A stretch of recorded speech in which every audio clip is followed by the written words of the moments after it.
Hello, it's good to be with you again. Today I'm talking about the history of the Seven Mountains. And what better place to start than in the Bible? And if we go to Deuteronomy 7:1, when Joshua's going to cross the River Jordan and he's going into the Promised Land, and this is what God says to him: "The Lord your God will bring you into the land you are going to occupy, and he will drive many nations out of it. As you advance, he will drive out 7 nations larger and more powerful than you." And then he goes on to name the different groups: Hittites, Amorites, Jezreelites, Canaanites, etc. Now that's 7 they were nations who were occupying it already, but Joshua was to go in, advance and take that ground. And I'm sure over the centuries there's been parts of this revelation have been unpacked, but it's not till the time is right with God and the time is right in society for revelation to be able to, it's reached its day. And if we go back in the more modern history, it was in 1975 that Bill Bright was having a meeting with Lauren Cunningham. Bill Bright from the Campus Crusade for Christ, and Lauren Cunningham was the leader with the Youth with a Mission, both of them being very powerful youth movements of the day. They were going to be meeting for lunch, and the night before God spoke to each of them independently and gave them a message to give to the other. And the message was basically, there are 7 mind moulders that shape society. You're to go into those mind moulders because that's where you take the territory, that's where you bring the influence to bring the transformation to society. And they were probably quite surprised when they went through their list and realised that, hey, we've actually got very much the same list. And the list pretty much that Lauren says in the order was talking about the family first, then about the religion and spirituality, education, media. The names might have been a little different. They might have called school, religion or church. So, but the concept of the pillars of society was the same.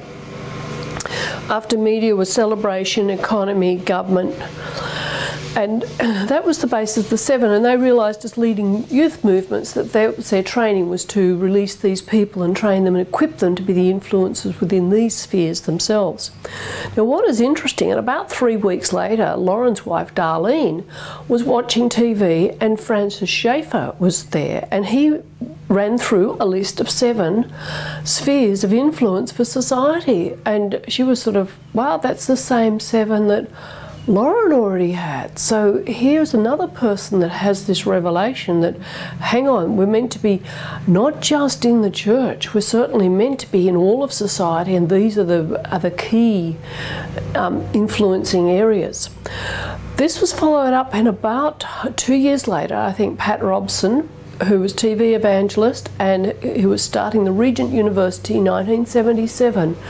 In seeking God, what should he do? God gave him 7 very specific areas that he should train up within his university.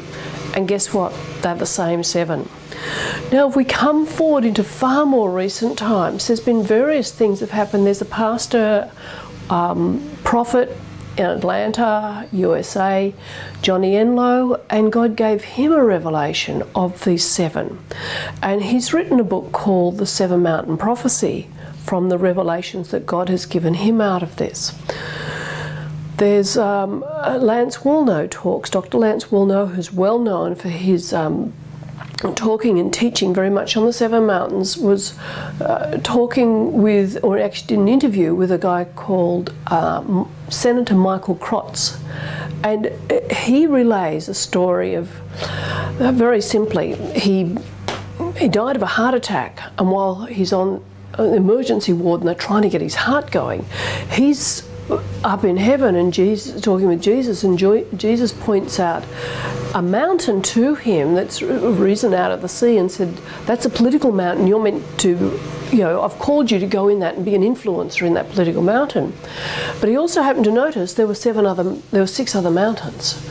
And if you find Dr. Lance Woolnough interview with Senator Michael Krotz, he had the revelation directly from Jesus. There were 7 mind molders, or 7 mountains or spheres that directly impact and influence society.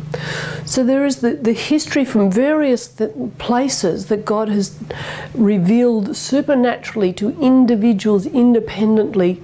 This is his strategy for bringing his kingdom to transform this earth. So next one, I'll start explaining more about the individual 7 mountains. Meantime, mountains of blessings to you. Thanks so much for watching this video. Please make sure to subscribe to this channel and join the mailing list on the website. That way you'll get immediate updates of all my videos that I'll be making over the next few weeks.